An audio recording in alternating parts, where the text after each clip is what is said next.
ताज्या बातम्यांसाठी पाहत रहा तिचा सागर न्यूज।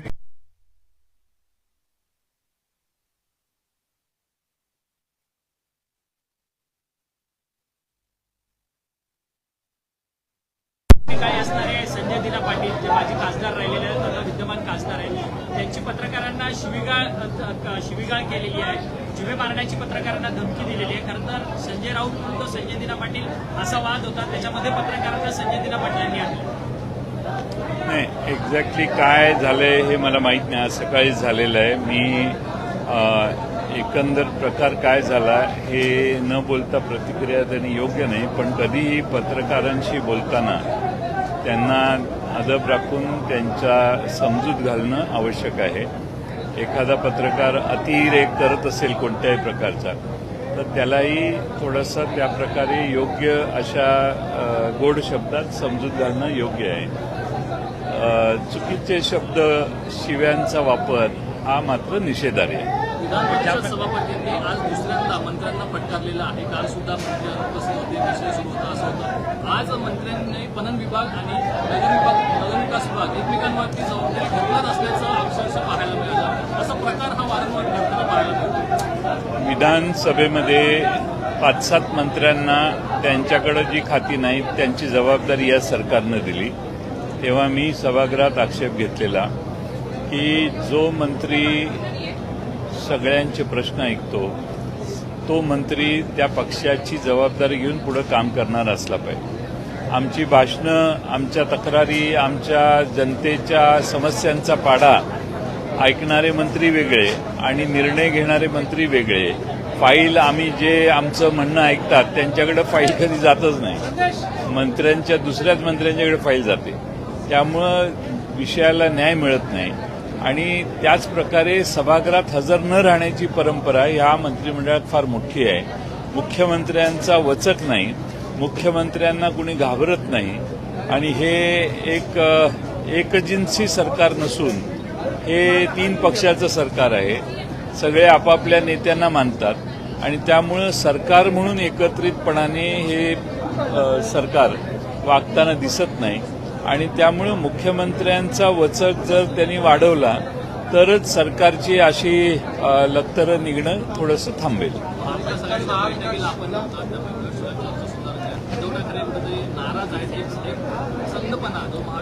आमच्या बैठकीमध्ये रविवारच्या असं ठरलेलं की 23 तारखेला संध्याकाळी ही बैठक घ्यायची। 24 तारखेला 2 महत्वाची लग्न माझ्या मतदारसंघात होती, त्यामुळे मी उपस्थित राहणार नव्हतोच, पण मी माझ्या सहीने आमच्या सदस्यांना उपस्थित राहायला सूचना केलेल्या होत्या। तुकाराम मुंडे यांच्या बदलीसाठी 250 जमावबंदी सुरू आहे। तुकाराम मुंडे यांच्या बदलीसाठी 250 कोटीची जमावबंदी सुरू आहे, असा काल जितेंद्र आव्हाडांनी आरोप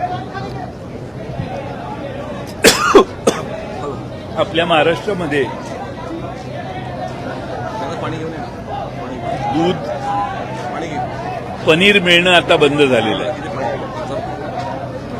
पनीर का मिळत नाही तर पनीर न मिळण्याचं कारण पूर्वी भेसळयुक्त पनीर मिळत होतं। अनेक दुग्धजन्य पदार्थ किंवा अनेक पदार्थ वेगळे हे मिळायचे बाजारातनं बंद झाले, कारण हे सगळे भेसळीने तयार करून जनतेच्या पोटात जात होते। आज तुकाराम मुंडेंनी जी भूमिका घेतली आहे त्यामुळं अनेक गावामधल्या टपऱ्या सगळ्या बंद झाल्या। ज्या टपरीवाल्यांना वाटतं की आपण काही अवैध मिक्स करून वस्तू विकतो, असे सगळ्यांनी आपली टपऱ्या बंद केल्या। दूध एकदम प्रचंड मोठ्या प्रमाणात दुग्धजन्य पदार्थ कमी झाले। अशा अनेक गोष्टी आहेत। मी संधी मिळाली तर सभागृहात ही माहिती देईन की तुकाराम मुंडेंनी फक्त गेल्या महिन्याभरात जे वातावरण तयार केलं त्यामुळं महाराष्ट्रामधली सगळी भेसळ जवळपास कमी व्हायला लागलेली आहे। आणि म्हणून तुकाराम मुंडेंना जर सरकारने बदललं तर काही किंमत घेऊन बदललं असं लोक म्हणतील, त्यामुळे मला खात्री आहे की सरकार असं करणार नाही।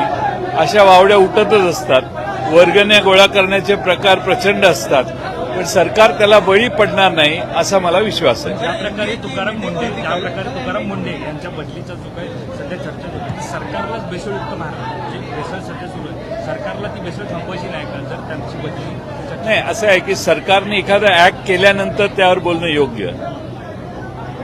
बदली होऊ नये अशी आमची आग्रहाची भूमिका आहे.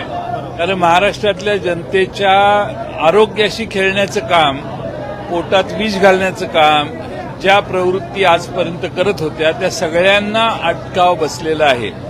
आता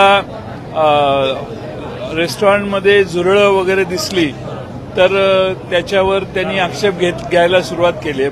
करेक्ट आहे, कारण तयार केलेल्या अन्नपदार्थांच्यावरून माशा, झुरळं सगळे फिरून मग लोकांच्या पोटात जातात.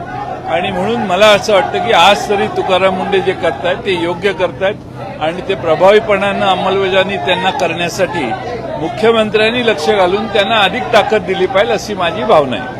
कल महाविकास आघाड़ी की बैठक हुई थी, आप और शरद पवार साहब खुद बैठक में अनुपस्थित थे, कई एमएलए भी बैठक में नहीं पहुंचे, क्या वजह रही? क्या है, मीटिंग रविवार को हमने तय की थी कि 23 तारीख को ये मीटिंग करें, लेकिन मुझे मालूम नहीं उसके बाद में मीटिंग का समय बदल गया और 24 को शाम को हुई. पवार साहब 23 को मुंबई में थे.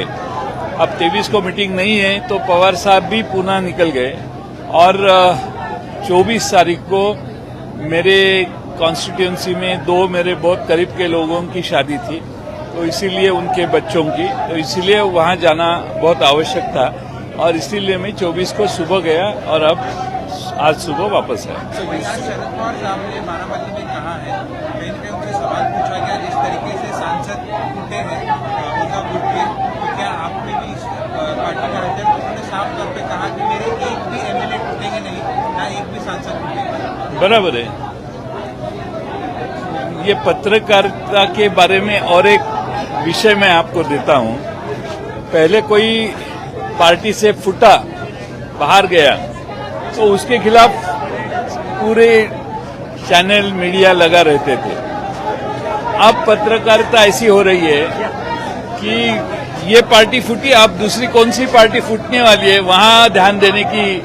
आप पहले जो फूटे उनके खिलाफ कुछ नहीं बोल रहे. जो अभी दूसरी पार्टी एकत्रित है उसको फोड़ने की प्रयास क्या है उसके बारे में न्यूज चालू हो गई है. इसका आपका भी, आपकी जो इमेजिनेशन की फ्लाइट है वो भी बहुत बड़ी है. Thank you. तिचा जागर न्यूज.